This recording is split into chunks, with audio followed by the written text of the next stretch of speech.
Hello, viewers. My name is Sydney Winston. I am an atheist activist out of Vancouver, Canada. Today is July 4th.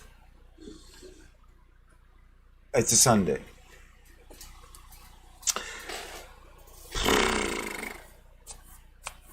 So, I was watching a video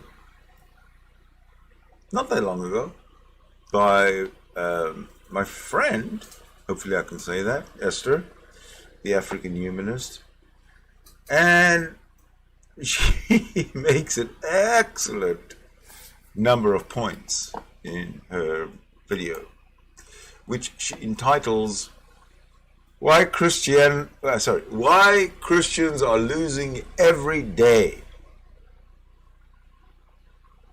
I honestly, I can't think of anything more apt. It's brilliant. Why Christians are losing every day. And they are, and what's this way, I don't know why. But I've gone and messed up a little bit of, there we go. Alright, so maybe that'll do it, like right there. There. Alright, we'll try that. We'll try that. Okay, so I don't want to waste a hell of a lot of time. Oh, but before I do, I have to check out the chat window, because it's possible that people are actually watching. Ha! Fancy that. Okay, Cryptomaria is here and Tom is here. Good morning, folks. Tom says, where is this link to the unholy meeting you're putting together? Unholy meeting. Not sure what he's talking about. Could be that it was talking about, I was in Smoky Saint's YouTube chat a little while back, and they were mentioning us and talking about us because Jay Pasick, Jefferson and I believe, were having a conversation. So what Smoky Saint wanted was to have myself, Jay Pasick, and Jefferson Spatchcock go into Smoky Saint's live stream or his chat room and have a conversation, the three of us together. We can't do it here. No. We can't do it on Jay's channel. No. We got to do it on Smoky Saint's channel. In fact, if Jay and Jefferson want to come in right now and have a chat about whatever the hell it was, private enterprise, etc. We can have a chat about that. No problem. I think it was regarding YouTube's right to cancel channels, delete channels, just like that, like China does. Now, China's not a private enterprise like Jay Pasick claims. China's a communist cunt of a country.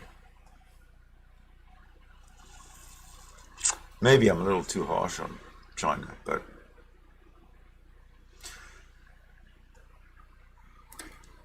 maybe I should say that I know nothing about the Chinese culture itself, so I take my cue from the Chinese Communist Party, which is all that I hear coming out of China. So there you have it.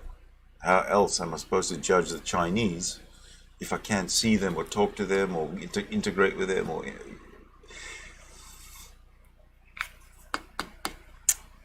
I can't even do that here in Canada with the Chinese. So how can you expect me to do it in China with the Chinese?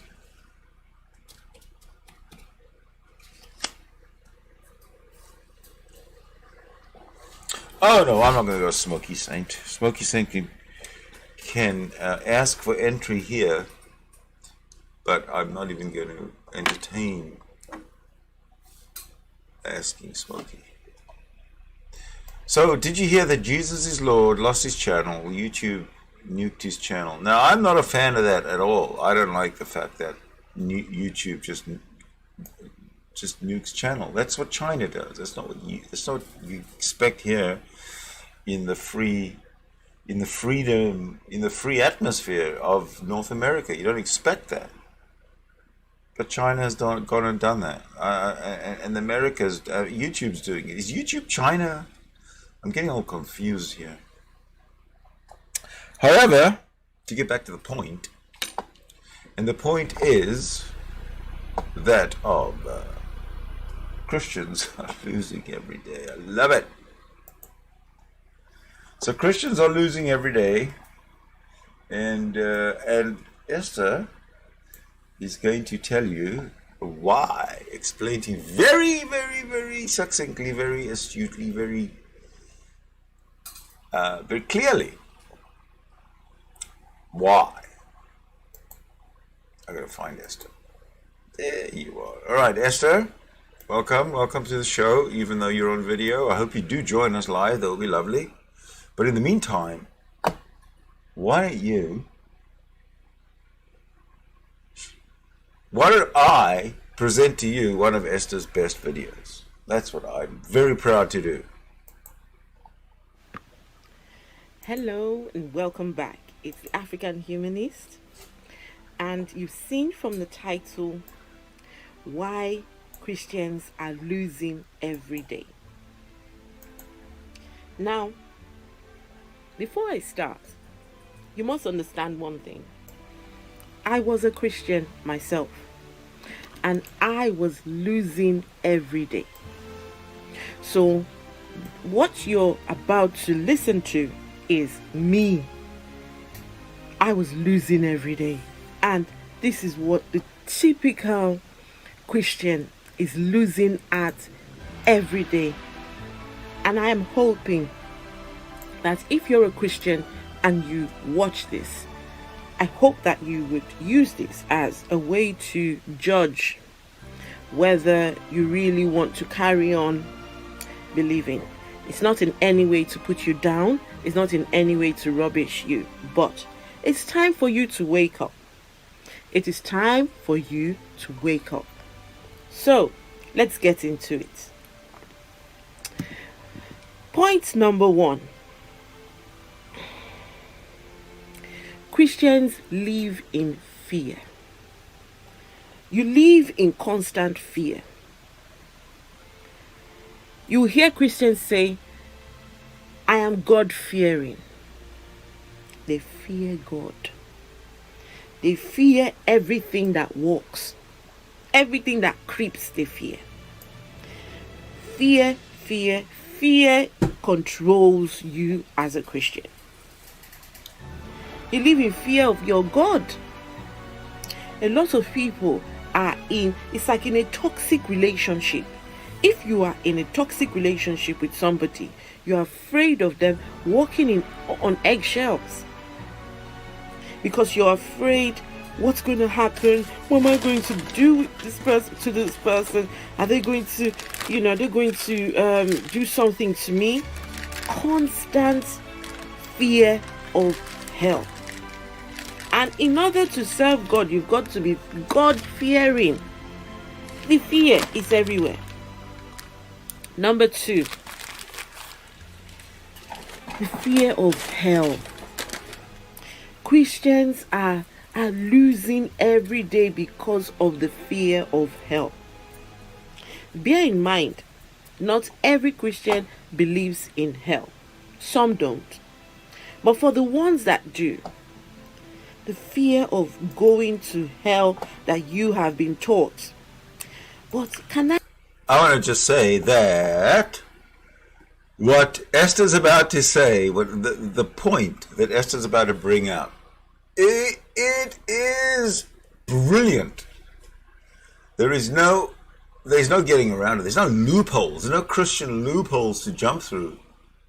There's no Islamic loopholes to jump through. So pay attention and listen up, because this is important. Let me break your heart. You are afraid of the hell of the religion that you were taught. You were taught to be afraid of hell. But Have you stopped to ask yourself all the other religions that are preaching a hell? Because you Christians believe that anybody who is not a Christian is going to go to hell. That is the belief. If you're not a Christian, you're going to hell. All the other religions that have a hell, do you know that you are going to their hell? It's automatic because you don't believe in their religion. Since becoming an atheist and coming out and saying, I don't believe this Christian religion anymore, Christians come in my inbox. Christians come and tell me I'm going to go to hell. I'm going to rot in hell.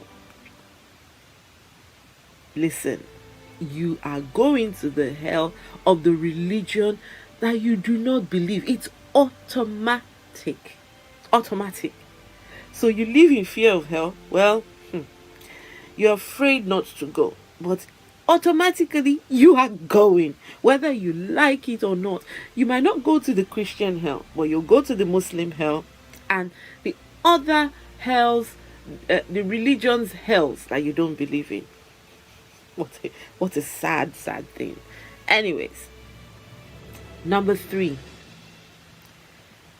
you are never enough. Christians, you are never enough. You are never fulfilled. Let me explain what I mean. When you give your life to Christ, it doesn't end there. You have to live by faith. You've got to be sanctified. You've got to be baptized. You've got to be God-fearing. You've got to carry on living your life as if every day is your last. You have to carry on. There are rules, just constant. And I can bet my money. I can bet money, not all my money, some money, and tell you, not every Christians are never. That's why you see Christians are afraid to die and go to that heaven, because they never feel that they're enough, that they're good enough to go to heaven. You don't feel like you will ever pass the mark. It's like a constant. Even your Bible tells you to treat your faith with fear and trembling. Fear and trembling every day. Imagine having to live a life of fearing and trembling every day. What a loss. Number 4, why Christians are losing every day. They have to recruit people. But another word for the recruitment is conversion. They have to convert people. They have to constantly be going about seeking people who they will convert into their religion.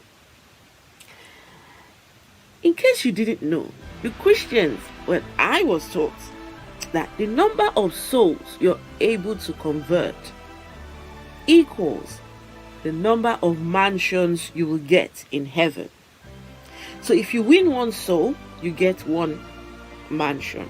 2 souls, 2 mansions, depending on how many souls you are able to win. Some people just want to go to heaven to go and get mansions.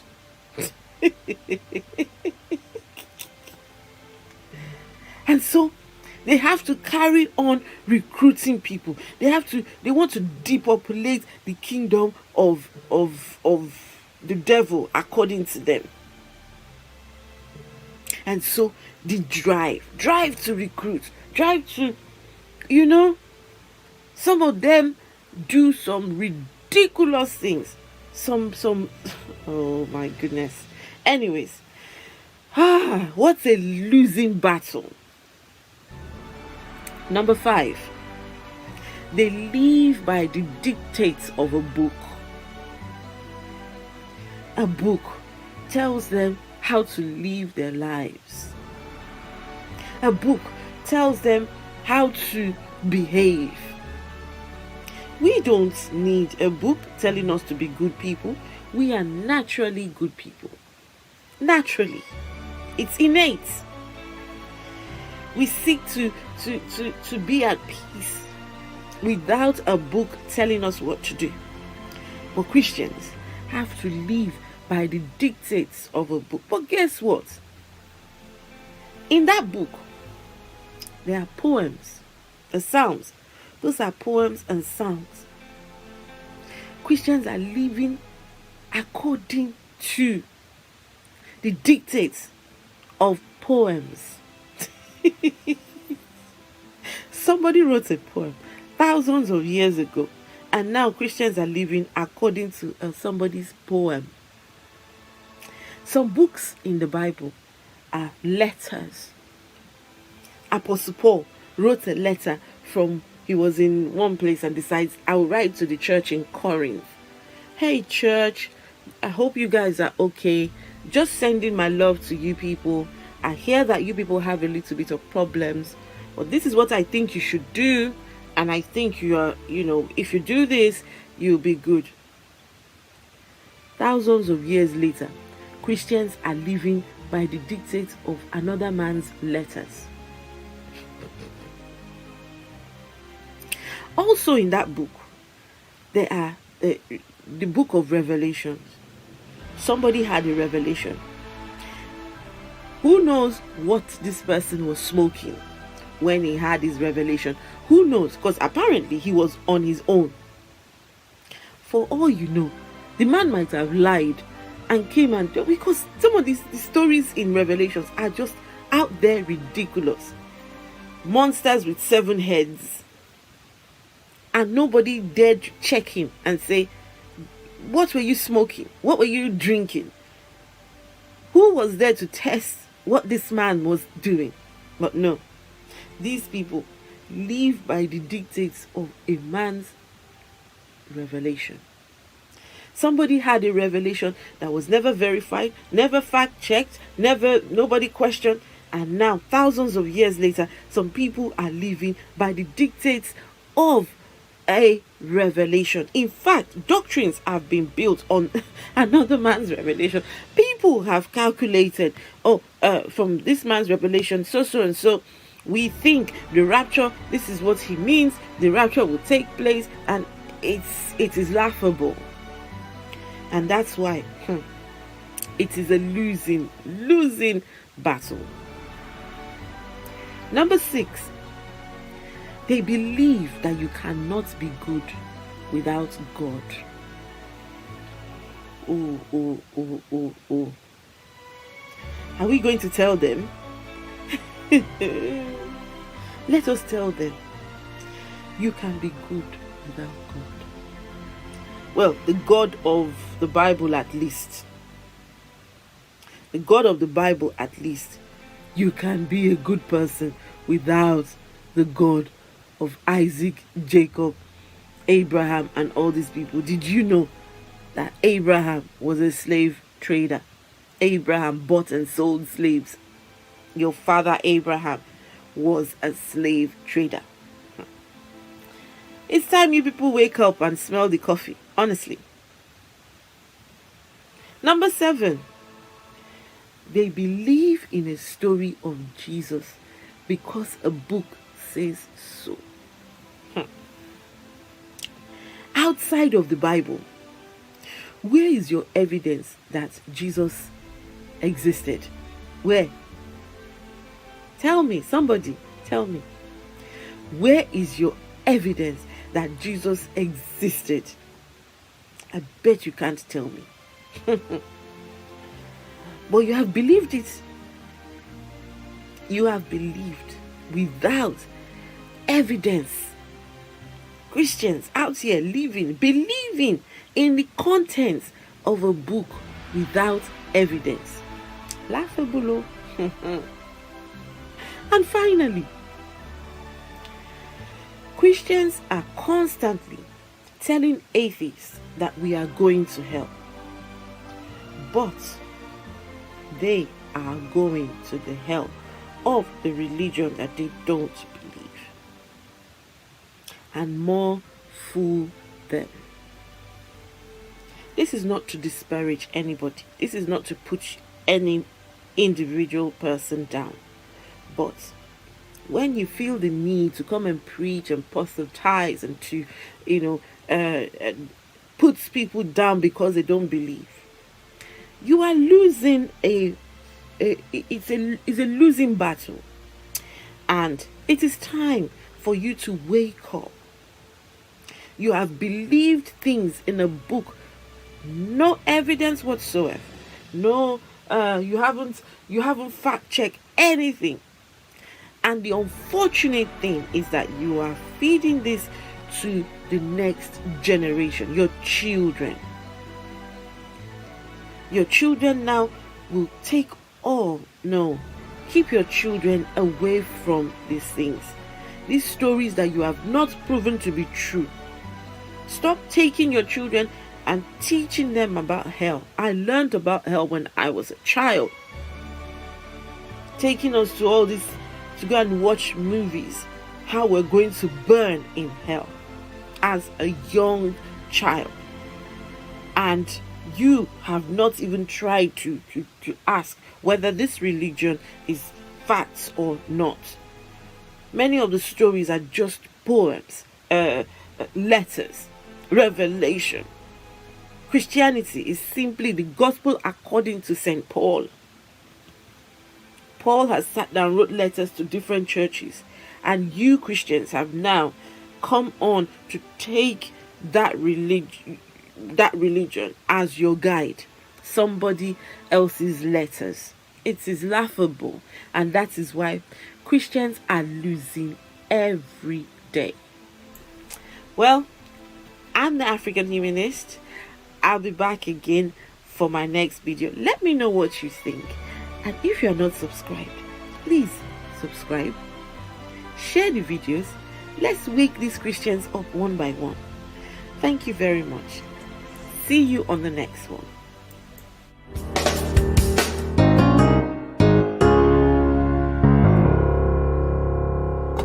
Beautiful. Thank you, Esther. Wasn't that good? So, guess where I am? I am in that conversation room.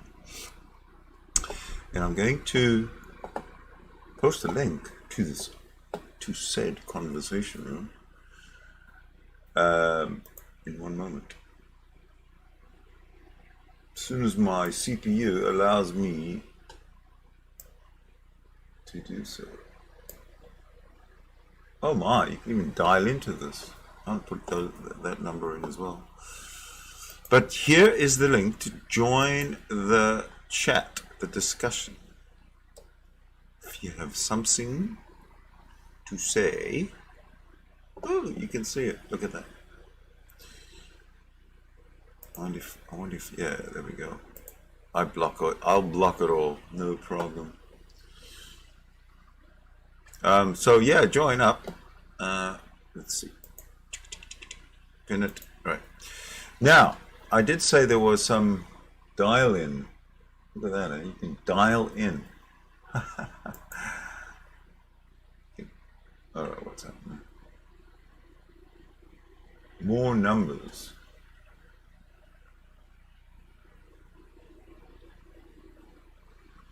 Isn't that something? Look at this. I can get people to call in from all over the world. I don't think I want to get into that exactly, but there is this one here, which I'm just going to throw in there just for fun to see if anybody wants to use it.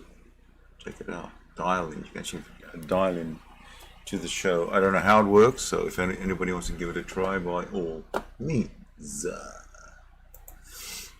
Okay, let's get rid of that. Let me just double check a couple of things. Make sure what I want. Okay. All right. All right. There we go. 8 watching. Okay, I'm going to go to the chat.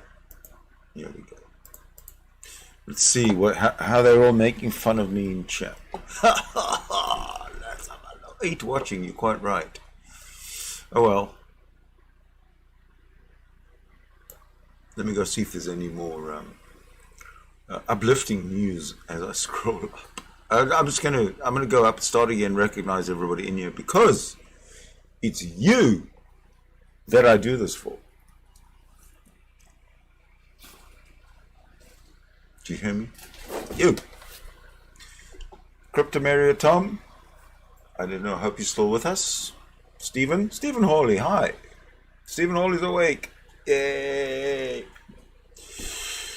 Most epic. Sir. Good to see you. Troy Bruns. Hey, how's it going? Pop in. There's the link.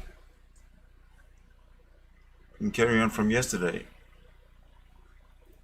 God equals the square root of -1. Good day, sir. Good day, man. Good day, they. I don't know. There we go. Posted it. Bill Pasto. 8 watching. Oh, joy. Well, let's see if that's changed since you posted that. 7 watching. No, 9 watching. I've got 2 different... I had 9 and 7, and now I've got, then I went to 8, 7, now I've got 10 and 7. So, I'm going to say there's 9, I don't know. Okay, who's going to watch for a while? Oh, thank you, Bill, you're going to watch for a while. Sweet. Most Epic says, Sydney Winston, what if I believe in God, but at the same time, think I'm a better person than him? Well, that's fine because you believe in a God that's lower than you. Makes perfect sense. It's your imagination, dude. Use it as you wish. Hello, Sydney, and everyone in the chat. Hello, Esther. Join in if you like, please. We just played your video. It was very, very good. Probably your best one yet. So, I'll make sure it gets shared everywhere. I already have a little bit. So, I was gonna tell you this. I had a dream. Yes, I had a dream. It was kind of a daydream, really. I was sitting in the park. It was one of those hot days, right? So I'm sitting in the park. It's a really hot day.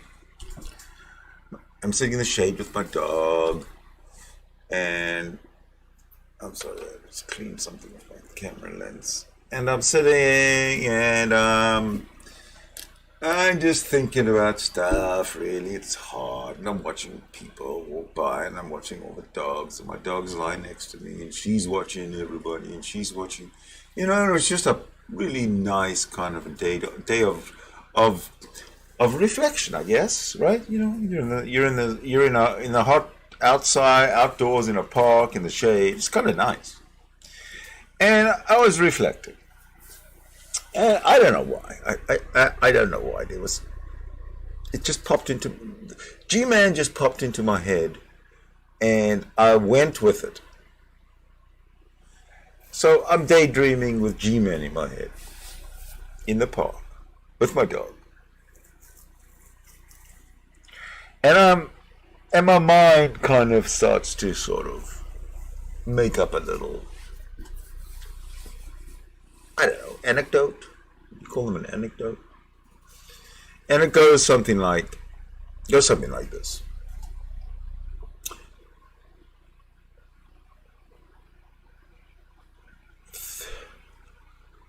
"200 years ago,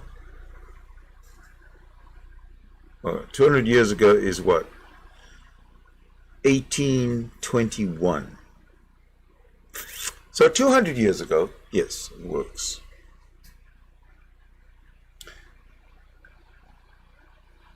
200 years ago, Esther, I haven't reviewed your video yet. I just played it. I'm going to review it in a minute. I just want to tell my G-Man story. I'd like to, maybe you can come in and join me in the review. But I first want to tell my G-Man story. So I'm sitting in the park with my dog, etc., and G-Man is on my mind. I don't know why. But it becomes apparent why. Because G-Man, he self-identifies as a 100% thoroughbred black person. In other words, a product of the forced migration under the slave trade of the 1600s, whatever. So 200 years ago,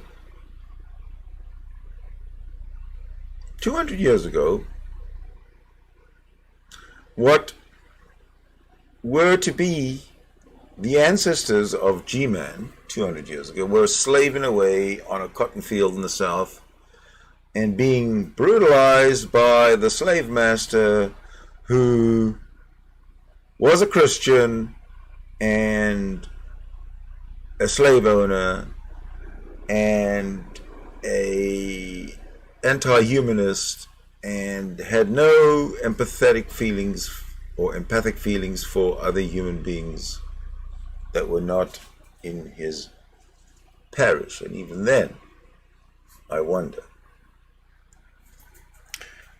And these slaves live a hell of a shitty life. I mean, let's face it. Slaves, you're owned by somebody. And you have a miserable life.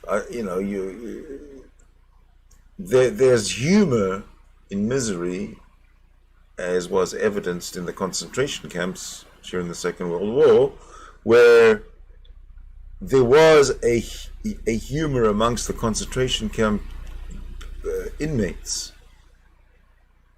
that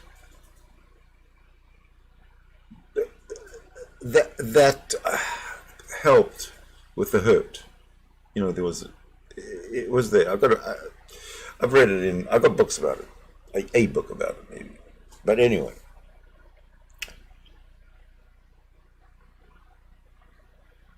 there's nothing funny about the slave trade. There's nothing funny about being a slave. There's nothing funny about living the life of a slave. There's nothing funny about waking up every day, whether you're married or single or young or old, knowing that you're the owner of somebody. You're the that somebody else owns you, actually owns you. I mean, can you fathom? Anyway, somebody owns you. So these relatives of G-Man are owned. Okay? Now, they die, of course, because they get old, or they get beaten to death, or they get worked to death. Because these slave owners have these Christian slave owners, they have no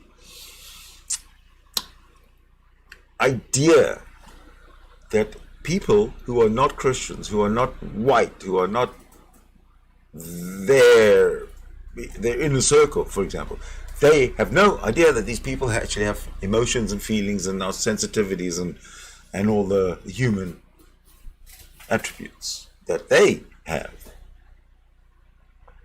So 200 years later, here we have G-Man, who's a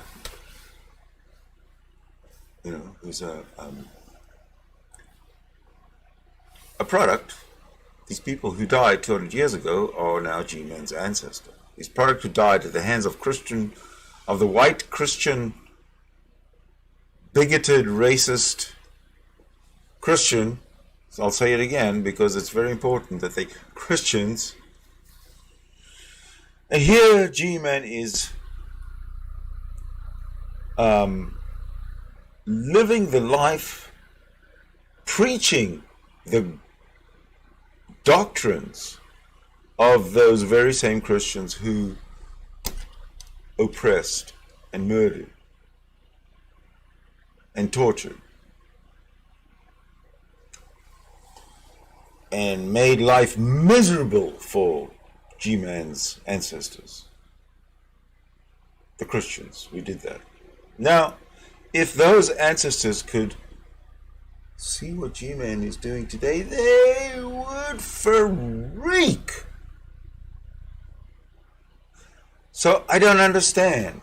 What is it with people like G-Man, a black man, who spends his life praising the very God who oppressed, who sanctioned the oppression of his ancestors 200 years ago?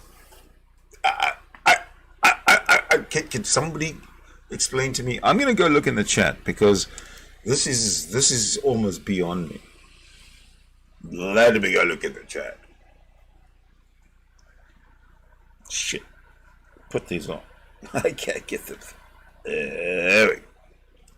Fuck it.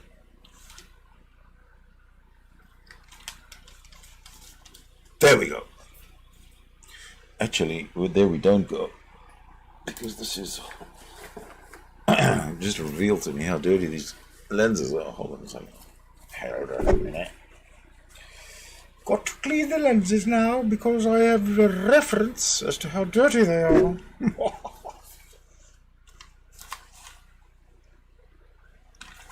All right. To the chat I go. There it is. Hello, chat house. So, most epic, we got to most epic. Okay, African Humanist said, hello, Sydney, and everyone in the chat. Hello again, Esther. Let's scroll. Henry Hansen is miso theist. Now, miso is delicious, by the way. It's a Japanese soup. A miso theist is somebody who believes so strongly in miso soup that they promote it and fight for it and defend it on public platforms on the internet. No? No? No? Okay. Moving right along. Oh, Esther, you missed the... oh, no, I didn't review your video. I told you I haven't reviewed your video yet. Told you. Sorry, I will review your video in a second. Because I've now finished my rant on G-Man. I agree with most epic. Good video, good arguments. Crypto Mario says Brett Keane is doing another Shani thing tonight. I wonder what he will recycle. Oh, I know. Brett Keane is doing an interview with Shani for Christ, as if that's of global importance.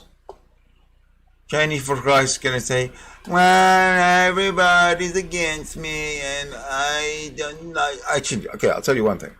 I totally disagree, 100% disagree with anybody being censored off of YouTube or any other platform. This is not China. This is the freedom of expression. Life is cruel. People are shit. People behave badly. But this is it. This is what you get when you give people a brain to develop a technology like this with cameras and microphones and instant communication, and then you cover it all with the veneer of Christianity. Okay, so everybody thinks Christianity, because it rules the world, has to be revered. But it's a very thin veneer, because right under it, Bill's here, right under it is ugliness. All right, I'm going to go to the chat. Billy is here. Hello, Bill. Oh, I think I'm muted. Yes. No, I'm not. Hello, Bill.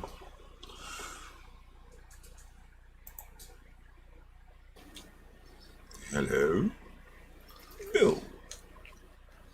There we go. There we go. I see you. But I don't see you moving.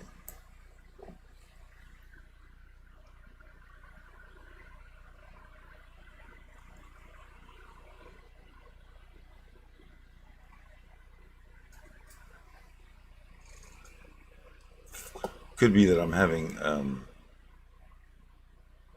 yeah, I think I'm having just CPU slowness. CPU slownessitis. Unmute. Am I unmuted now? You certainly are. No, Yeah, no, you are. I'm working on it. I can hear you. I can hear you. Oh, you can hear me? Yeah. Okay. I don't know what to tell you, but I was just trying to see if this whole thing works or not. Yeah, no, that's great because You know. I'm in a experimental stage myself with all this. Can't hear you now. Now you're muted. How about now? Now you're not muted. How about now? No. You're good now. Yeah. So is this Yeah. Is this going out live? This is going out live. Yes, indeed. Oh my God. Okay. Well, you've stepped into a landmine now. Well, this is the first time I've done something like this, so All right. just trying to get things set up and working. Well, I've seen you commenting. But I appreciate that.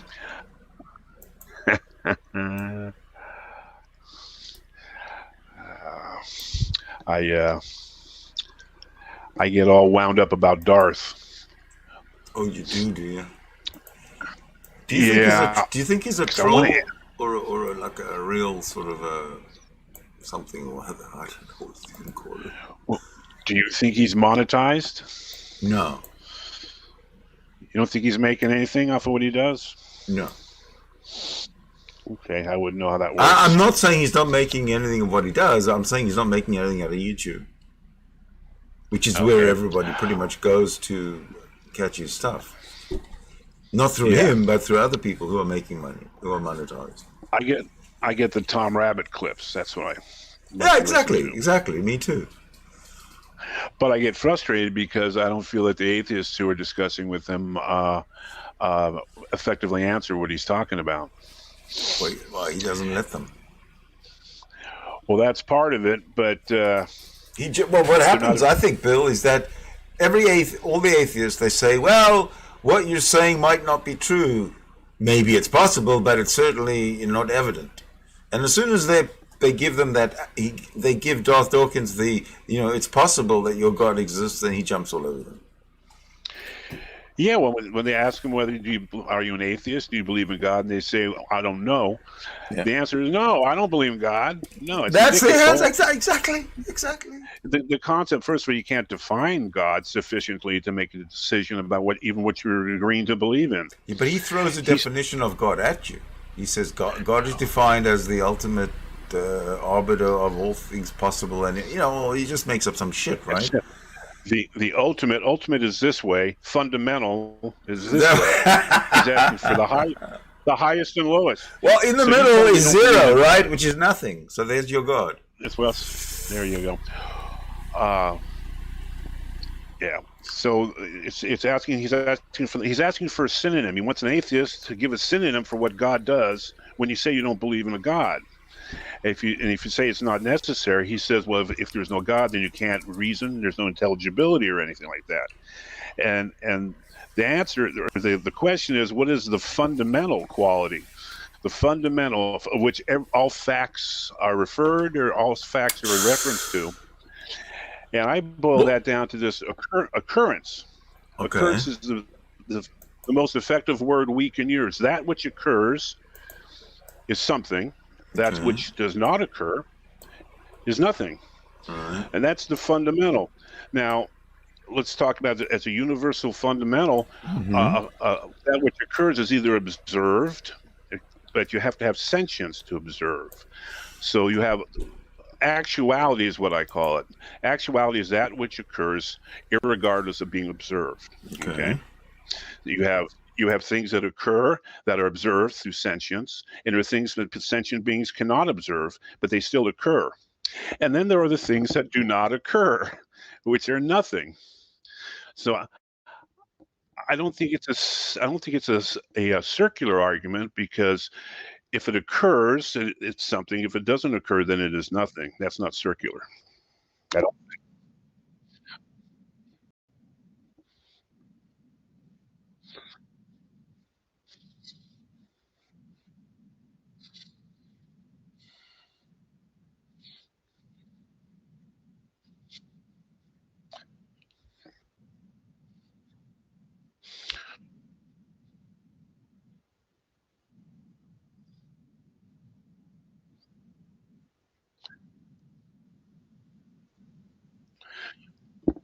just because he's a naughty boy.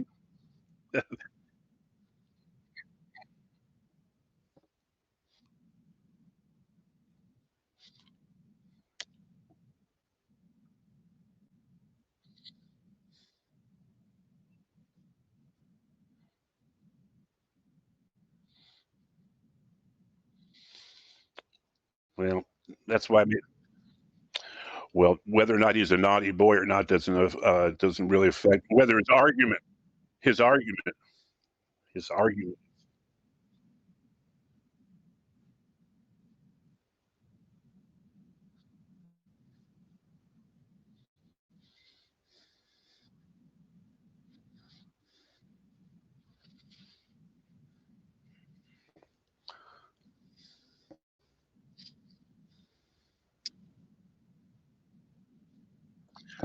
Well,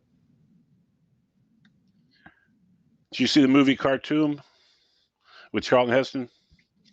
You never seen that one? Okay. Well, he's Gordon. He's there's a Muslim uprising, and he's trying to defend the British city or whatever. And he's got his servants and people, his aides, who are Muslims too, or they're citizens of the city. Mm-hmm. And he's explaining Christianity to this one guy, and the guy's asking him about Christianity. And now Gordon, Charlton Heston, is ready to do some attack or something, and the guy asks him. He says, "Well, but I've been reading your Bible, and your Jesus would not say that you should do that." Uh-huh. And so Gordon's response is, "I am not Jesus Christ." So, it was pithy back then, but that was in the 50s, right? So whatever mess he's making in his pants, it has. I don't really care about that. It's the argument that's the reason I keep coming back to him is because the argument is stimulating. Yeah, this fundamental primary thing, and it seems that he's bamboozled a lot of people, not being able to see the distinction of things which are actual and things that are abstract. Things that arise from actuality are different from things in reality, and all the words we use, all the conversation we have, our image of ourself in reality emerges from sentience. Okay, sentience emerges from actuality. Okay, and it's the closest thing to metaphysical I can see is the gulf between that which occurs irregardless of observation and that which sentience observes. That's the business of sentience. Okay, and it has emerged as biological process through whatever it is that's occurring. That's immutable. That which occurs cannot have not occurred. Okay, it's immutable. It's eternal. Okay, if you want to speak in concepts, we start using words. We're speaking through sentience in our linguistic and meaning in words, which is a step removed from the actuality of that which occurs. We can discuss any fact or anything that happens, and we can get it wrong, and it doesn't affect the actuality of what has actually happened. Okay, so there's that gulf between actuality and sentience, which is the best we can do is to come from sentience. That's a biological evolution of the brain. It's a brain function. It's a biological function. It's limited, and it can be inaccurate and whatever. But that's all the business is. That's where you drill down, is just discussing sentience. And just accepting that actuality is whatever occurs, and we can never know actuality is a unimodal. I think he's a unimodal one concreteness. That's beyond the capability of sentience. But we know that sentience emerges from actuality because we're here. Right. I don't know if that'd be sufficient for him. There are those who'd say, "Are you sure you're here? Are you sure that there's reality?" All this kind of shit. Yeah, that's weak. It's weak. Solipsism also is weak because first of all, well, sentient beings. Sentience is discrete and individual.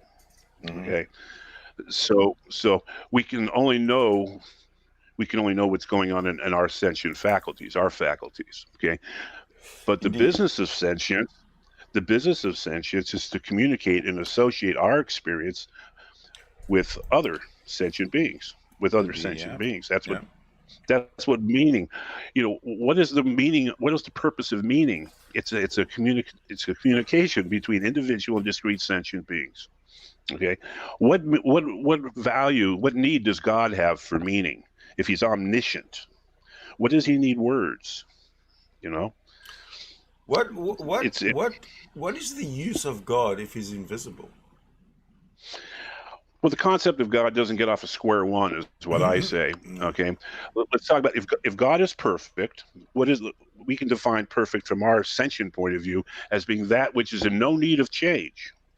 Right. Okay, if Right. something's perfect, it doesn't need change, and if it does change, then it's no longer perfect. There's no other versions of perfect. Perfect is the one perfection, but we see in our world that there is change. There is change. God doesn't get off of square one.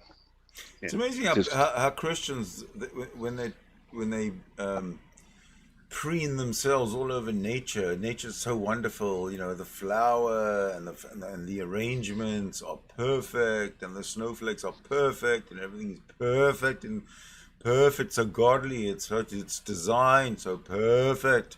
Look at the snake. It's designed so perfectly, and the cheetah and the leopard and the this and the that. Oh, perfect, perfect, perfect.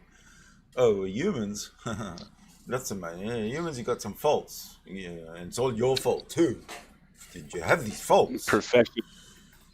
Perfection doesn't get off of square one. Nah, that's bullshit. There's no such thing as perfection. There is that which occurs, and that which does not occur is nothing. Is God that which does not occur, or is He only what occurs? God is what doesn't exist. Uh, you're experiencing everybody. You're experiencing a freeze because we have somebody joining us. Did I get disconnected? No, no, no. Pio's joining. It looks like when somebody joins, it takes a bit of a I'm break. just listening for Yeah, because yeah, we hear you, Pio. yeah, and it's a delay between the actual video and here, so I've first listened for a minute. Yeah. Switch off your YouTube's audio. Yes. Yeah, that's a mistake. That's a big huge new. Did that the other day. They keep getting backwards as if the consciousness, the universe is consciousness, and consciousness is something that it's a biological emergence from what is actual. There's of actuality, reality is the sentient modeling of actuality. Okay, and it just exists. It exists as sentient models as the capabilities of our brains. It's what our brains do. Right. And I don't know why that would incur that everything is there's no basis for rationality or reason or intelligibility.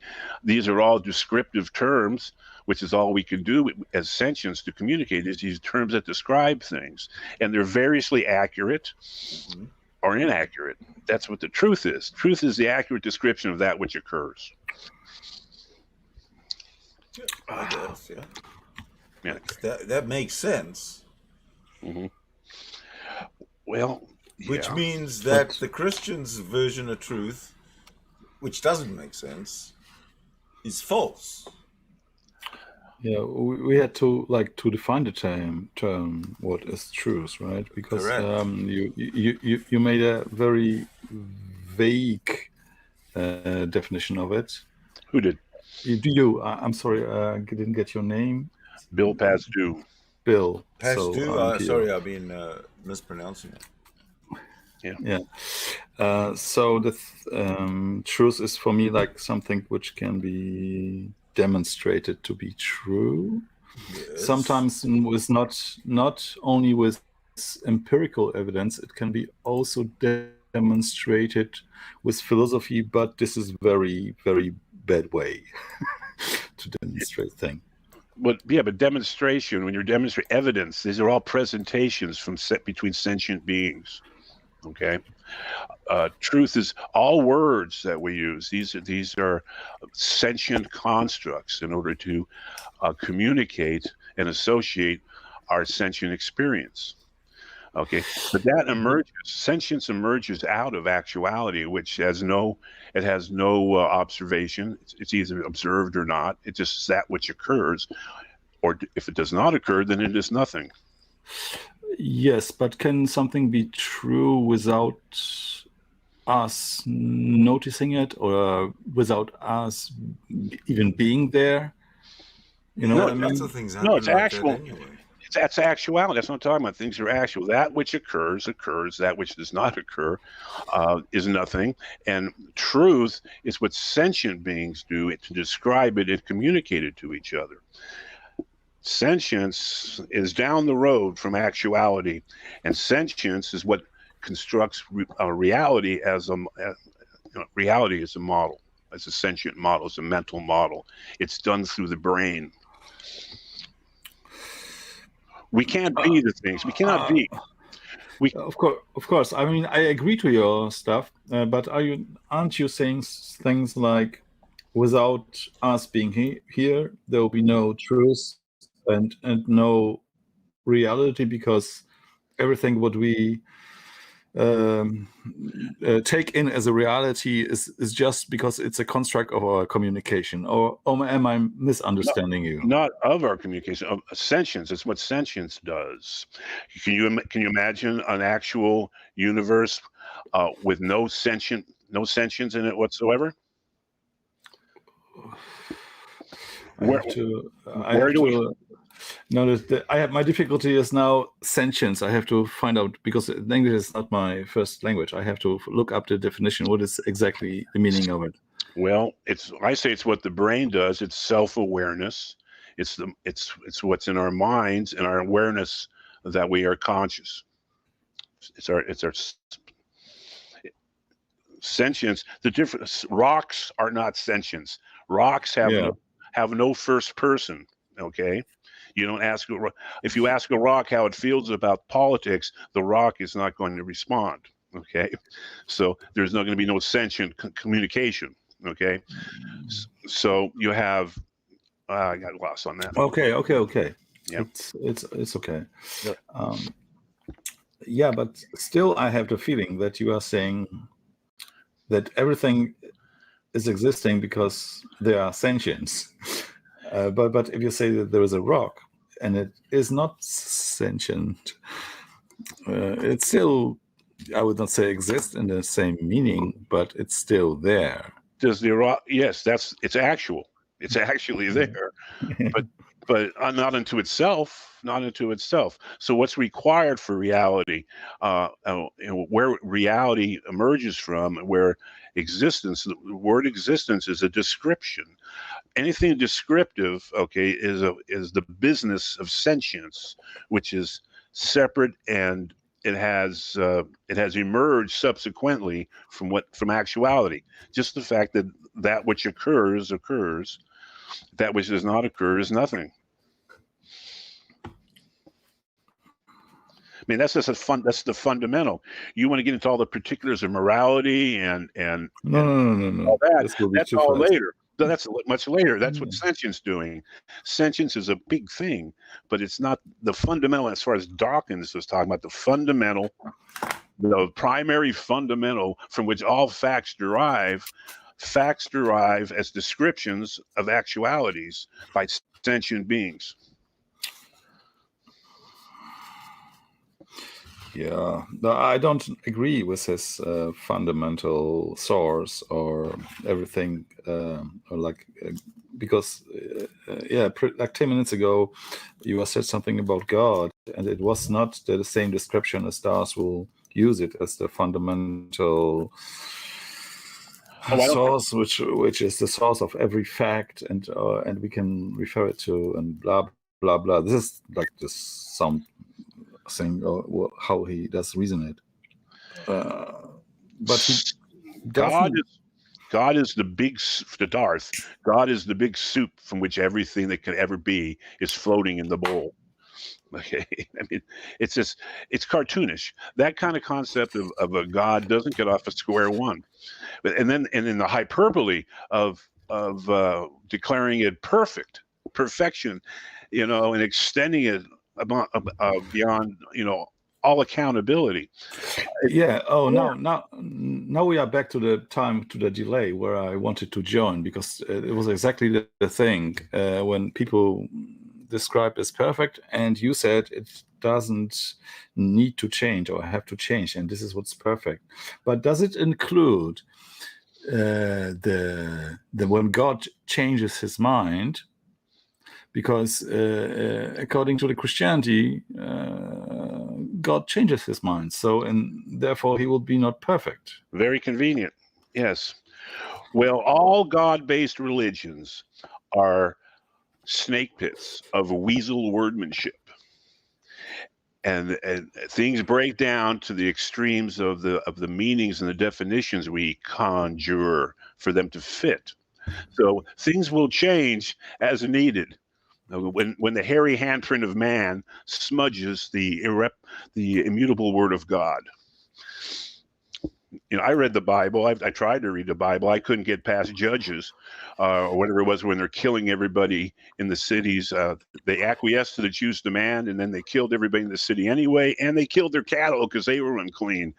And I just put the thing down, because I'm all loving a burning bush that is not being consumed. Now, there's a weasel phrase if I've ever heard one. A burning bush that was not being consumed. He walked on water as if it was ground.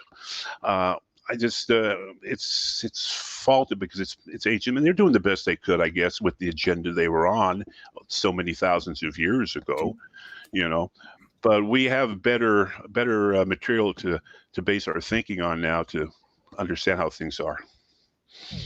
Did I chase them away? The Bible was read for me, like someone's read for me several times, like I think 11 times from cover to cover.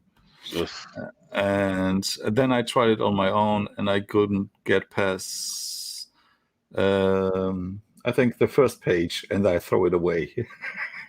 Yeah, some nice poetry, some hot stuff, but not a good long read. So I put, I've been an atheist since I was a small kid. 8, 9 years old. I said, this is just too silly to be what the reason the whole universe is here.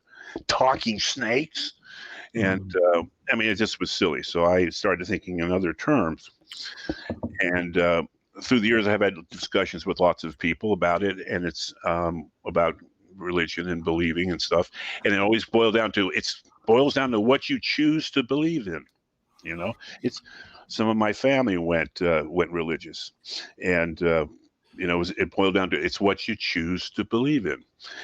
And Mr. Dillahunty disabused me that recently when he says, "No, I want to know what is true. I want to know that which is true, the most things that are true, and the truth being the description of that which actually occurs. You can apply that to all things." When you said he misused you, was he quoting like you or something? Because this is what he usually says. I want to know most things which are true and as less false things as possible. Yeah, that's the kind of paraphrase of Mr. D. Mm-hmm. Yeah, but he is getting more and more like stalking, in a sense, just on the opposite side. He's hammering at the same nails that he's getting.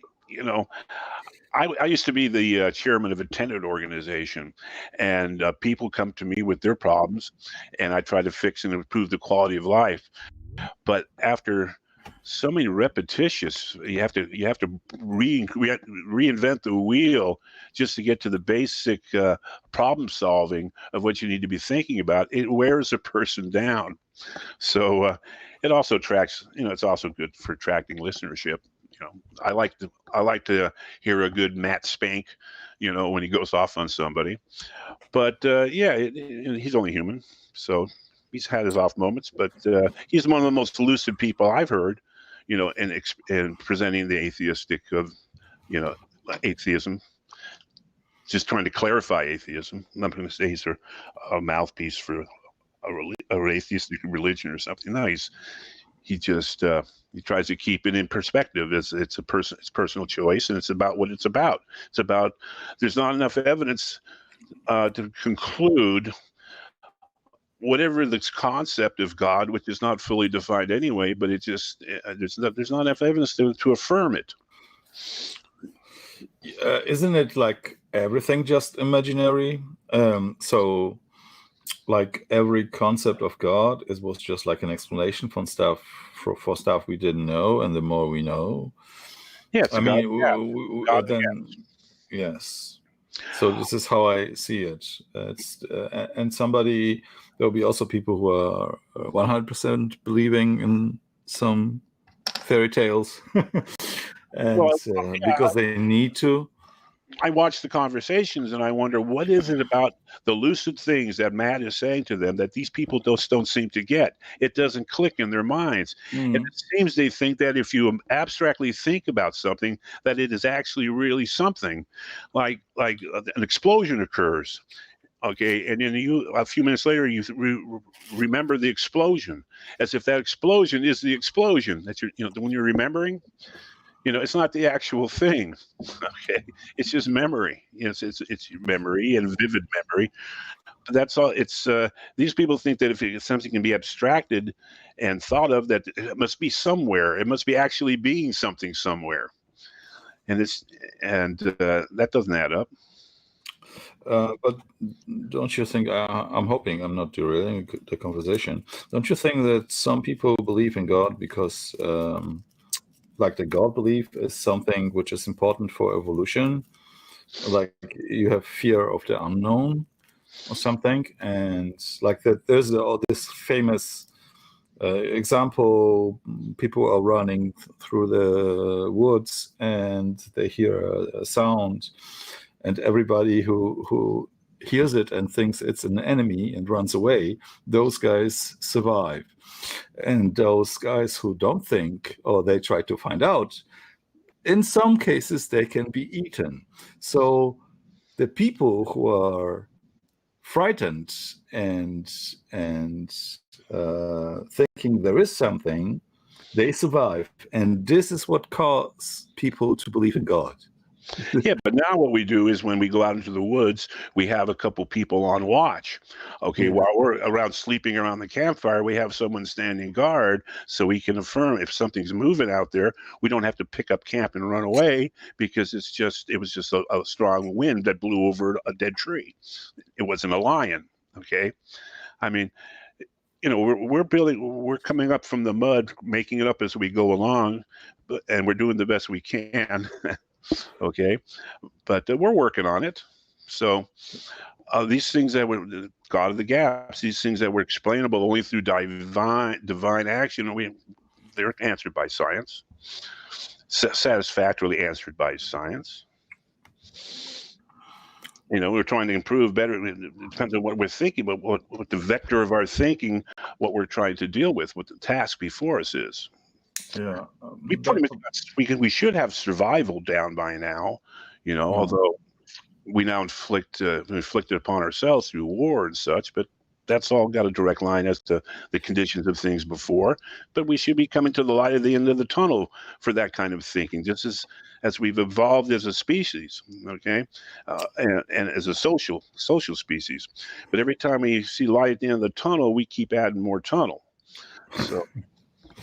Yeah, but isn't it like, I mean, on the other side, I have to kind of, I would not say agree, but I have to admit that science doesn't give you the truth. It's just a current model of the current knowledge that we have. It actively pursues the truth. It actively pursues the truth. It doesn't assume the truth is going to be evident. Faith is not a reliable path to the truth.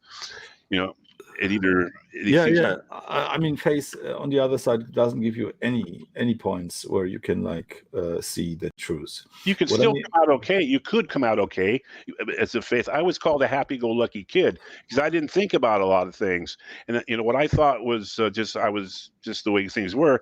It was probably white privilege when I was young. I was middle-class bourgeois in Arizona, and I had all sorts of advantages that I didn't really understand why they were, but it's faith. That's faith. It's not reliable.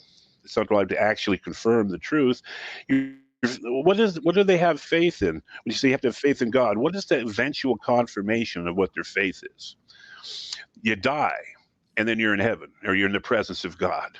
Okay, so that's a real great confirmation, right? That's a that's nothing. We cannot ask anyone because nobody came back and told us if it's true or not, right? Well, one did, well, but that's when the real fun they didn't really take very good notes when Jesus came back. They could have taken better notes when Jesus came back, but they didn't. Yeah, but I mean, Jesus is a very bad example because, to my knowledge, there are only like 2 first-hand accounts, and I forgetting the first one, but the second one was Paul, and he had just a vision, right? So he might be on drugs.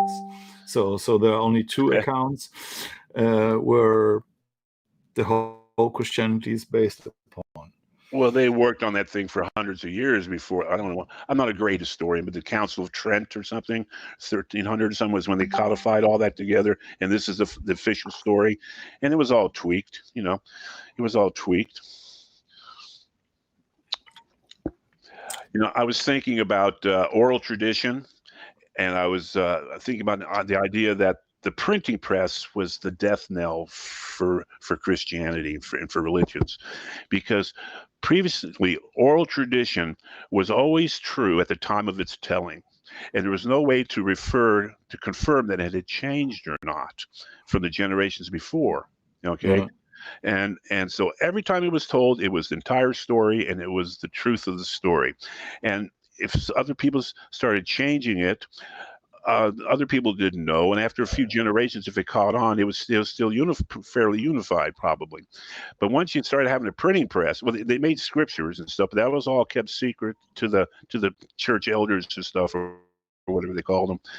So that stuff wasn't public knowledge. But once the printing press came along, everybody could have a Bible, and it was written down the way it was supposed to be, and that's when things were able to be referenced and cross-referenced and stuff, and that's what leads to the will lead to the death of religion, to Christianity. Yeah.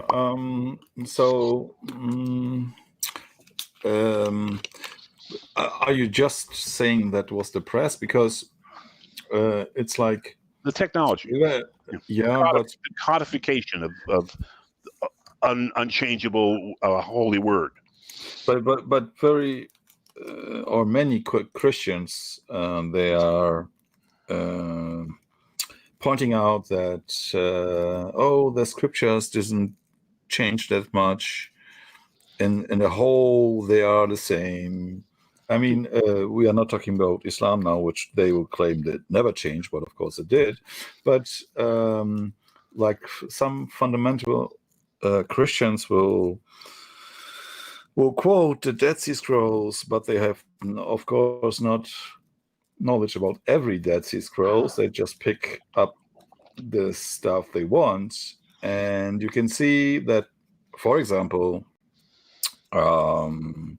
because the Old Testament, the new version of the Old Testament, was created in a Babylonian exile, where they wrote it down before, they lost everything, and they, from the oral tradition, wrote it down again, and it matches a lot with the, like, 90% or something, with the stuff they lost.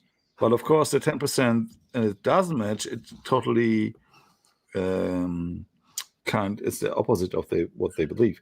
But this is what my question was. So why people who can read, or why reading itself, you say it is the the wipe out of religion, because then people like can read now for centuries, or let's say like since 200 years we have, let's say at least at 6 to 200 years we have access to nearly everything what we can read.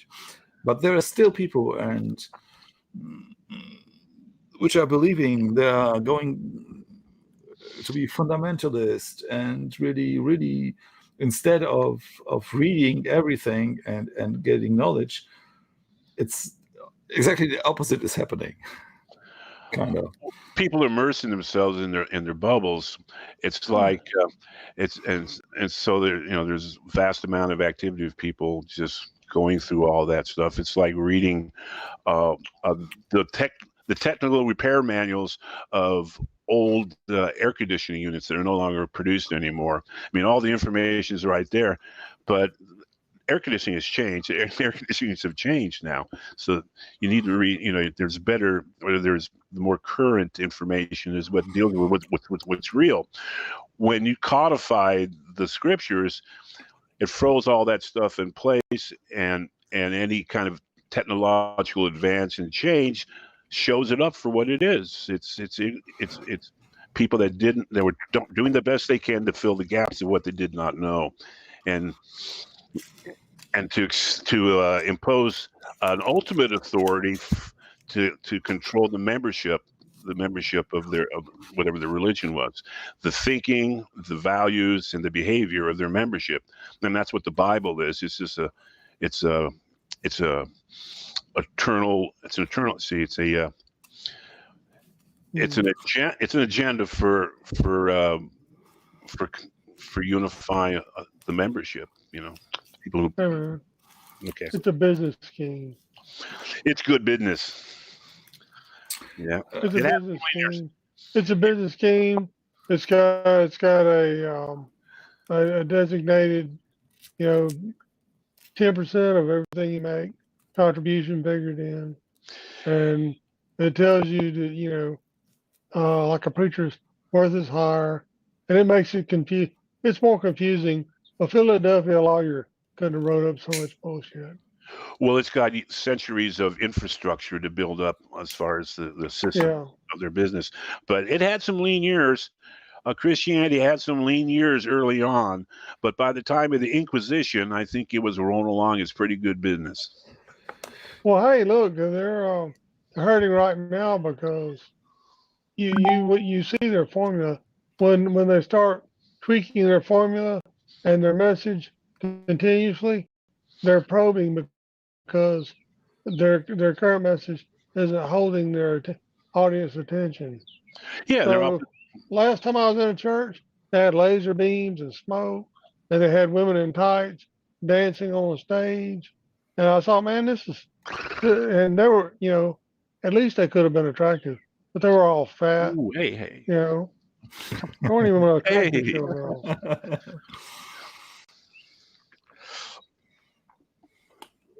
Oh, I like them that way. Hey, yeah, prosperity, right? Preachers, I never met a preacher that wasn't fat, personally. Well, I think they should be taxed, and I think that I got all sorts of radical economic policies I don't think we should get into. No, I think they should. That is the deal. It's a shakedown, and until if they want to do that and people want to pay for the show and the club membership, so be it. But it shouldn't be at the expense of the commonwealth good of the country. I believe that the initial risk takers who start up new businesses should not have profitability in perpetuity. You give them 4 years for the business to be okay, another 4 years, and then the business reverts to the equally divided by all the employees. Oh, 4 years plan sounds like communism. That sounds like Christianity. Jesus, if they want to contract that way, it's fine with me. Yeah, well, they go in knowing what they're going to get. I don't see why initial initial risk taking should mean that you own a business and make ridiculous profits on the work on all the people that work there in perpetuity. You make your investment, let it pay off, and then divide it up with everybody who's involved, incentivizing everybody to do the best they can working for that business. So you mean like the Christians should now get money from the church because it makes enormous money? Like look at the Vatican, the richest place on earth. Now the church should pay all the Christians some money. Oh, the church, instead of collecting money, they should pay reparations to all the people they've harmed through the centuries. They should pay. I didn't want to make that. I just wanted to follow your thought, right? Because it's like a business, right? And they have millions. If you go to Vatican, you see like, or to Italy, to the churches where there are diamonds in churches on the wall. Everything is really, really great. And they are still getting money from the poorest countries. Like, I don't know, maybe a bad example. They are going on missionary to Africa, right? Yeah. And building up churches, which seems like, oh, they want to help. But every Sunday, they're collecting money without taxes, and it's going to the Vatican. It's probably even more obscene examples of that, just churches buying up properties and then running businesses that, they set themselves aside as if they're parallel governances or parallel sovereignties. They don't have to pay taxes. I don't understand that. I don't understand. They're businesses. If they're running a business, they should pay a tax. Because you're a church doesn't mean you should be a sovereign kingdom unto yourself. And the same is true for corporations. That's the same. They have the same thing. It's all messed up. Well, have you ever heard what George Carlin said about the first thing he learned about God? I've heard everything George Carlin said, but I may not remember this one, so go ahead. He said first thing he learned about God was God needs money. Yeah, right. But he needs money, yeah. Yes, indeedy. But it's inculcation that really keeps the churches populated with their membership. And it's that from birth you're surrounded by the membership. Your parents inculcate these values and this thinking into you, and that's what skepticism. It's the really critical thinking skills is really the only hope for working that out to a better degree. So I align with humanism, secular humanism, and all that. I'm not real active or anything in it, but I've been thinking about it. I can give you a way to strike back at the root of the problem. Tell us, Thomas. You have to crush the covenant. Crush the covenant? Yep. What's the covenant? The Lord will watch between me and thee when we are absent one from another? That covenant? No. Oh, which covenant, first of all? The covenant with the Jews. Oh, that's already crushed. Because if you ask a Christian, they would say, "Oh, there is a new covenant." But right. Okay, if you ask a Jew, they would say, "Oh, the covenant never changed." But they are just like 70 million people, and Christians are 14 point something. You need to crush the covenant with the Enlightenment. The Enlightenment is what needs to crush the covenant. Get God out of the picture, okay, and start, using science and reason, and science, logic, and reason to construct the infrastructure of our world. Okay. Yeah, that's all. Well, I try not to be just totally ad nauseum pounding the genital mutilation drum, but it is a present problem. Genital mutilation? Yeah. Yeah, he means circumcision. Oh, he's talking about circumcision. No, I got no problem with circumcision. Nowadays, it's done in hospitals at birth. It's decided by the parents, and it's a safe surgical procedure. Gone are the days when the rabbis used to take the freshly treated organ and put it in their mouths and then take it out again. That doesn't go on, at least. Oh, yeah, it does. Where? It does in New York. in New York City, the Yeah. Haredi Orthodox do it. Well, Today, they that's actually have a consent form that that's they just rescinded them having to sign to do it. that's when you get it done in the park. They got all those circumcision stands in the parks in New York City. You can walk by and get your circumcisions done. My circumcision was 1957 at St. Joe's Hospital, and it was remarkably without incident. But Thomas, we let's do not the circumcision talk, but I still want to add to it that there are only like in America at least there are like only, I don't know, 10% or 7% Muslims and Jews altogether which are performing circumcision, and 75% of the circumcisions are performed by Christians, which is not even they believe, because their parents think, oh, it looks nice, or they watch too much porn and said, oh, it looks aesthetic. And I know your war against circumcision, and I'm agreeing with it and all this stuff, but some kind of, I think you are looking at the wrong way. Just go against Dr. Kellogg's. He was the one who promoted it for Christians, and they're the majority. Well, I do that as well. You know, the currently the American Academy of Pediatrics is being sued for medical fraud, and the state of Massachusetts is being sued for fraud and violation of federal Medicare funding law, reimbursement law. But over circumcision? I'm sorry, I'm getting. Yes, over circumcision. Okay, they have some. This is medical fraud. And as part of the lawsuit, which is the author of the legal brief is Peter Adler, has cited a Dr. Andrew Friedman, who's a religious Jew. Huh? He's Adling their Peters. Go ahead. Yeah, Peter Adler. Yeah, he's a lawyer. But Dr. Andrew Friedman is a religious Jew, and he was on the American Academy of Pediatrics policy review board. Mm-hmm. And he did his son on his kitchen table because he felt 3,000 years of history on his shoulders. So he did his son on the kitchen table? Yeah. Okay. I guess that's the way they're doing it these days. Okay. Well, my thing is there's no laws regulating it.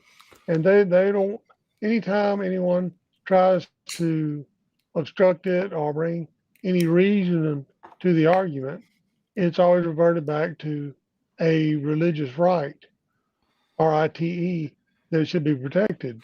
It's not just a simple parental. It's not just a simple parental right that parents have the right to make that kind of a decision without anyone interfering. They're assuming it's a right, but it's actually not right. It's not a right. Battery. No, it's a battery. It's an assault. Newborn battery, huh? Because you do a surgical procedure that is cosmetic at worst. No, it's fatal at worst. 120 babies a year die from it. It's cosmetic at worst in the average. That's if you survive it. If you survive it. Yeah. Well, what are the survival statistics of circumcisions nowadays that we even need to concern that it's a lethal procedure? One death is too many. Yeah. Certainly worth a lawsuit. Thomas, you're right. But so last comment on this. If you compare it, this with vaccination, right? There are 5% of people who are not being saved by vaccination against corona. So 5% of people die. If you take the numbers of how many people are vaccinated, those numbers are much bigger than those people who are dying from circumcisions, right? When you say 120 babies a year, whatever, that's not the bigger. I know I'm sounding now wrong because every life matters, right? But this is where you're going against, and you should go predominantly against like the bigger organizations who are performing that. Not, I mean, of course you can go against the Jews and against the Muslims, but you're picking the minorities, not the majorities. This is what I'm kind of wondering. I'm a circumcision survivor, and I really don't think it's a big world issue. In America, done in hospital as a procedure for newborns, that it's not of a typically big concern for lethality. But now I will stay in a topic. Sorry, I'm asking about that. Oh. So I'm also a survivor of circumcision, but I did it like on my own decision when I was like 16. Oh, really? And so my question will be, did you kind of have it when you were a baby? Yeah. Okay, so you cannot say anything about that because you will not know the difference. Right? I have 100% of my sexual pleasure whenever I pleasure myself to have it. Yeah, that's not. I don't want to concrete 100%. there. 100%. No, if you just know the stuff, what you know, you will say this is the 100%, right? Because you never experience the stuff. I'm not wondering about how much you have, sir. I'm not going to compare how much you have because no. Mine could be, although circumcised, you could be uncircumcised, and I could be circumcised and still have more pleasure. Yeah. No, it's only in your head, right? And it's, but if you circumcise your head, it's different. I got no complaints. I'm telling you, I got no complaints. Yeah. No, I trust you about that. It's not the question. I'm not filing any lawsuits, against my parents. You guys deprived me of 20% of my. But can it be? Is it just because just this thing? And I didn't want to talk about circumcision, but now we got into this topic. And Thomas must dancing in his. Hey man, my bad. Is dancing in his chair now because it's still going about circumcision, right? What I'm saying, you have no comparison to know. I have the comparison, and I will still say that you are right, but there is a difference. Okay? Yeah. But is it as much as when you let's go back to Christianity and go. Last question. Is the difference as much as when you wear a condom?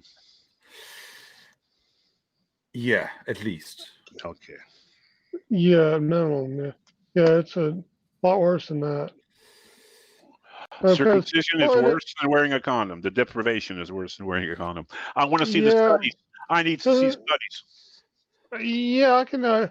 It's all on my channel. Yeah, look Tom's channel, and there is documentaries about circumcision. I have also some circumcisions videos on my channel, but they are more fun. Mine are just mainly just victims and stuff. But and no, it's medical fraud, and it just eats me up that people in real health crisis and need are deprived scarce government dollars. And the only reason that this is legal is because it's a protected religious right. Wow. Sid, you're an absent landlord. Oh, we have a new guest here. I'm just listening. It's Soldier of Science. Sydney. What? Yeah, Sydney, you are missing because you are not taking care of your host rights. That's right, Sydney. Well, I'm so sorry I'm so sorry. Like an landlord. I just recently heard the last part, so I guess where's the discrepancy in the circumcision argument between you both? Between me and Tom? Yeah. I don't think it's worth filing lawsuits. Oh, filing lawsuits like as someone. Right. Got it. Yeah, that's hard. I mean, that's harsh. I mean, in one respect, I do agree that it's bad to circumcise children because they obviously didn't have the choice to have that happen. but does it have a detrimental effect on your life? You know, I mean, I guess most lawsuits, you know, revolve around what detriment it had, right? And you're right, Tom. In my head, I wouldn't know any difference. You know, I wouldn't know any difference between the pleasure. I am circumcised as well. I wouldn't know the difference between the pleasure I have circumcised versus non-circumcised. This was my argument, by the way, not Thomas. I could have had an Okay. innie. Got it. I could have had an innie, but they gave me an outie. Okay, and nobody decided except it was just the doctor, I guess, who performed the cut the umbilical cord. So I wound up with an innie and instead of an outie, and the only difference is cosmetic. No one should be found negligent at the fact that as I became an adult, I decided I would have rather had an outie than an innie. Yeah, but I mean, do you think a circumcision is only cosmetic? I don't agree with that. Yes, yeah, it's cosmetic. It actually. I don't agree with that. Hold on, wait. Let me tell you. There's empirical studies where they have measured changes to the amygdala of the child's brain because of the surge in cortisol, because of trauma. It's the same trauma that comes from PTS. I don't remember any trauma, and I don't think there's that much trauma involved if it's a sharp knife. Okay. Yeah, but I mean, an innie or an outie isn't going to change the experience that you may have sexually. And again, I mean, you know, you only know what you know. You only know what you know. But what if all of us, you know, who are circumcised, we think that this vanilla ice cream is the best in the world because that's all we've ever had is vanilla ice cream. But there's really a way better vanilla ice cream out there, and it's called being uncircumcised. Like that experience was going to be better for you. Do you feel that you've been robbed of that experience? I'm totally happy with the vanilla ice cream that I had, but now that I found out that someone might have a better vanilla ice cream, I should start stressing.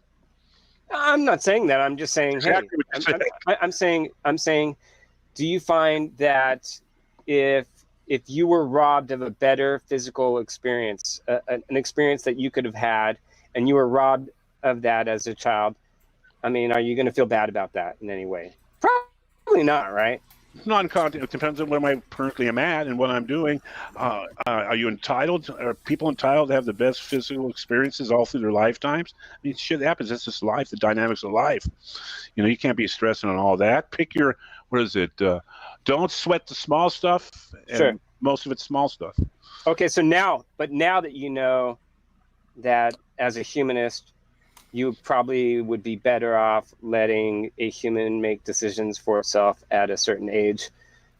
Do you think it's better going forward not to circumcise children?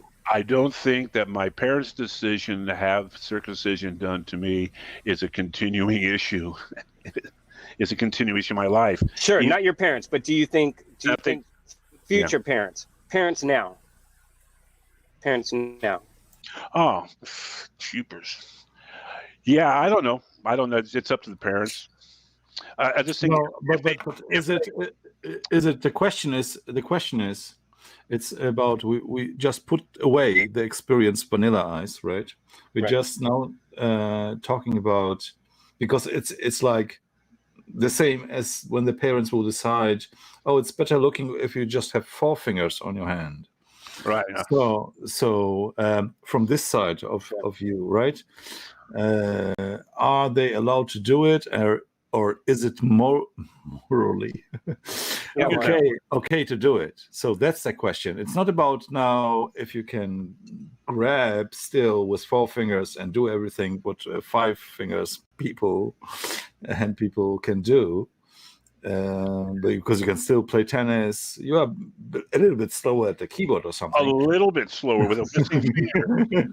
I don't think there's a parallel there between a small little strip of skin, which don't contain most of the sensitive nerve endings in the first place, being removed, and a digit being removed. I think it's cosmetic. A teenage girl, goes to her dad and says, "I want a nose job. I would feel so much better." Oh, now the father will say, "No, I will not have you mutilated." Okay, no, but now you're going to a very dangerous area because women are also circumcised. What do you think about female circumcision? I'm not experiencing it, but my understanding and what I've heard is that it's really low. That's a terrible thing to do. They mutilate intentionally to decrease sexual responsiveness through their whole lives because of the religion, right? Okay. This is now we come to the point. Now you say the female circumcision is a horrible thing, and you don't know better from your own experience because you say, oh, I didn't have any troubles. But why is there the difference between female? Why are you making? Because you're making it for sure. Why we are talking about circumcision? But this is the funny stuff, right? I understand. Where is the difference? The mutilation is extreme.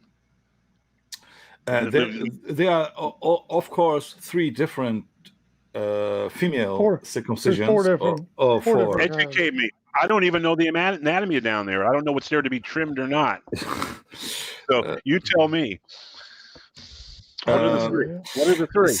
So the most rigorous or the most hard stuff is like they're removing the lips and the clitoris, right? This is the lips and clitoris. Yes, this is like the most horrible way, but there is also like just removing the vagina lips. I don't know how to call it in English. Okay. But this is labia minora. My understanding of the male penis is that the most sensitive nerve endings are on the bottom of the glands between. You know, it's right there. Okay, it's not around the foreskin. It's right under there. The clitoris. If you remove that if my parents had that removed from me, I think I would have grounds for a little more resentment than I already have displayed to them towards them during my life. So that kind of mutilation is of course, that's horrible. That's actually the most rare version of it.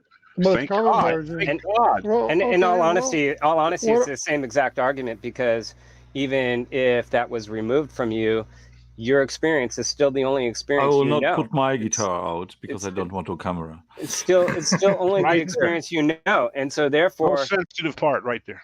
Yeah. So therefore, even if you could say, if someone could explain to you, you know what, I have better feeling in my penis than you do because you got this area cut off, and it's more mutilating than this area that was cut off. It's still only your knowledge of what you know. So it's the same. It's the same argument. It literally is exactly the same argument. I got fired from a job once in a warehouse because a guy told me he got a raise, and we were hired the same day, and he'd gotten a raise, and I didn't get a raise. And I went in and complained to the management. So I can't work in these conditions if you're paying him more than me. And they wouldn't reveal whether they'd given him a raise or not. And so I quit. Okay. It's the same thing. It's the same deal there. He's telling you, I got more pleasure than you. And you're going to stress over that, something like that, when you're totally happy with what you're doing?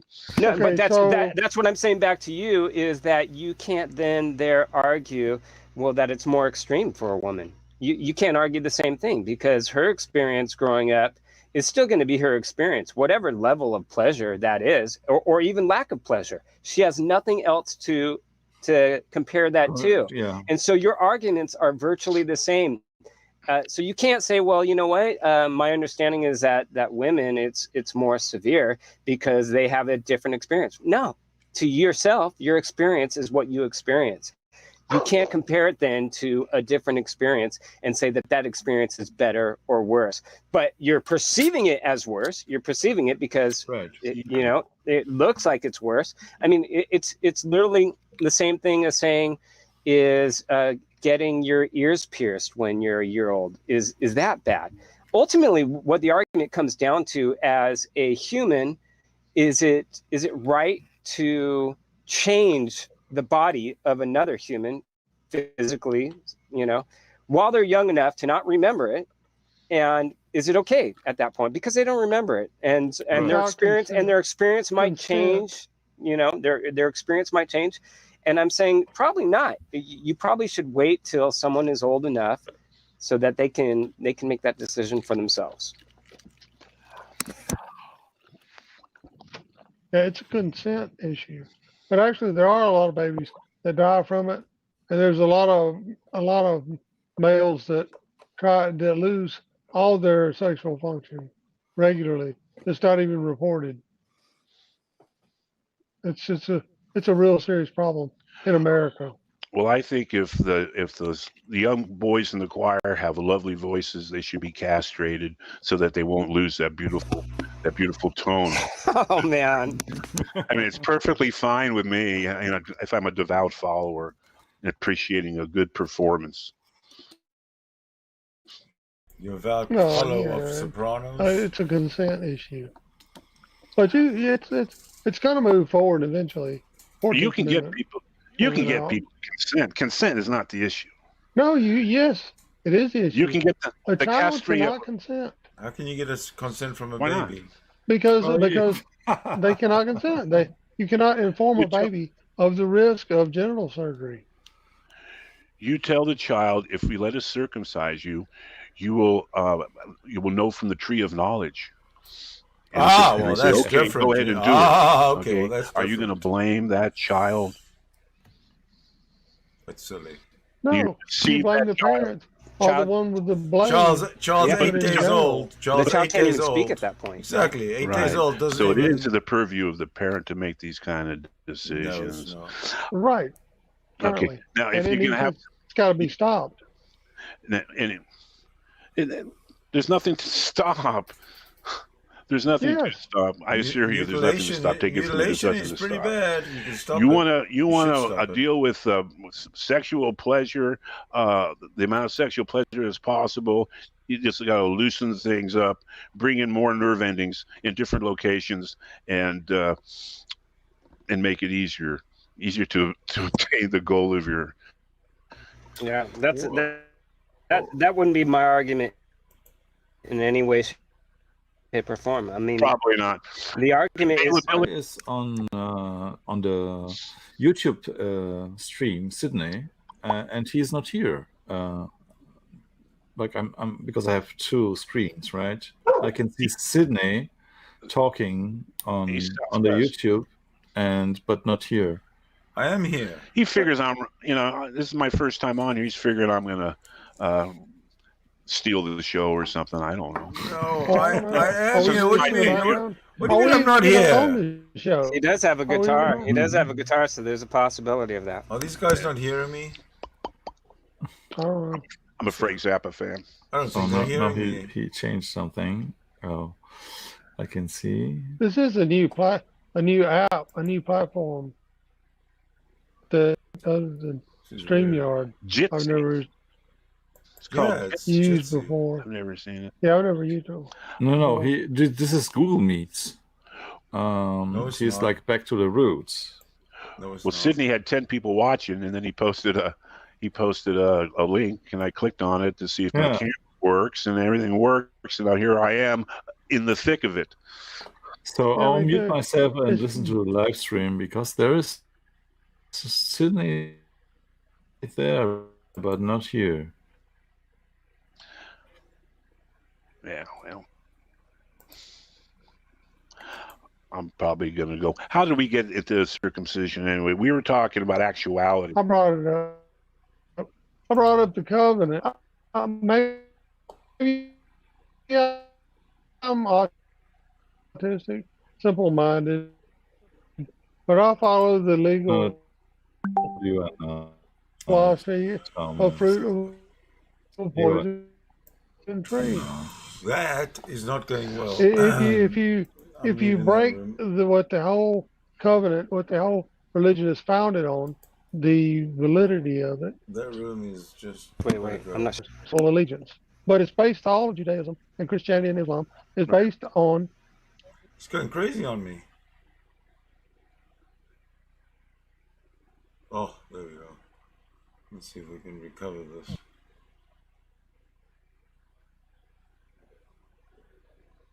No. I don't know what we got going here. No. That's crazy. Okay, so it looks like what happened was the my conversation room crashed. At least it crashed me out of it. So I'm going to end it here. As usual, I thank everybody for watching, and I especially thank Esther for the awesome video that you contributed in the very beginning that we started off with. That was probably your best work yet. We will see you soon. Thank you for watching. Bye.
Sopranos. It's a consent issue.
that wouldn't be my argument in any way, shape, or form. I mean, probably not.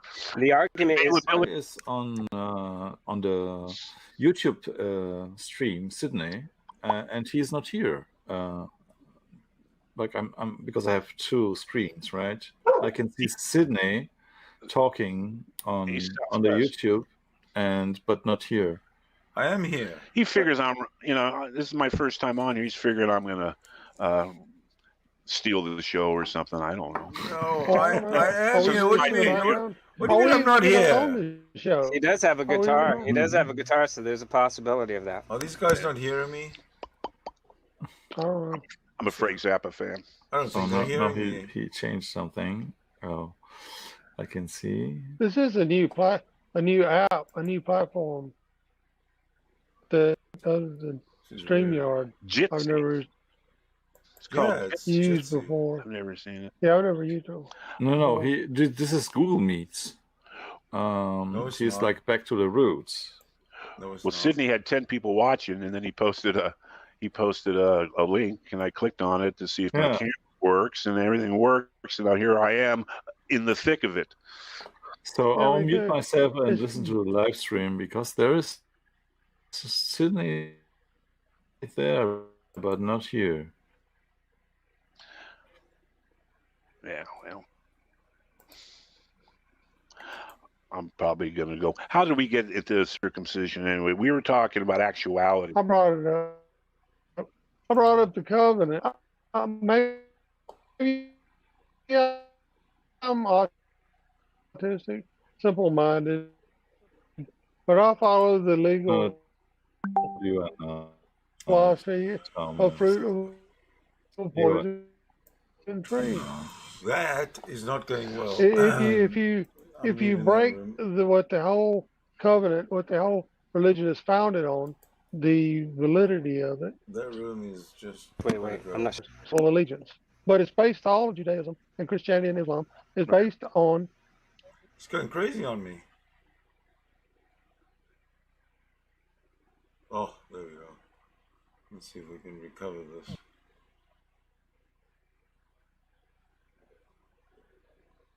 No. I don't know what we got going here. No. That's crazy. Okay, so it looks like what happened was my conversation room crashed. At least it crashed me out of it. So I'm going to end it here. As usual, I thank everybody for watching, and I especially thank Esther for the awesome video that you contributed in the very beginning that we started off with. That was probably your best work yet. We will see you soon. Thank you.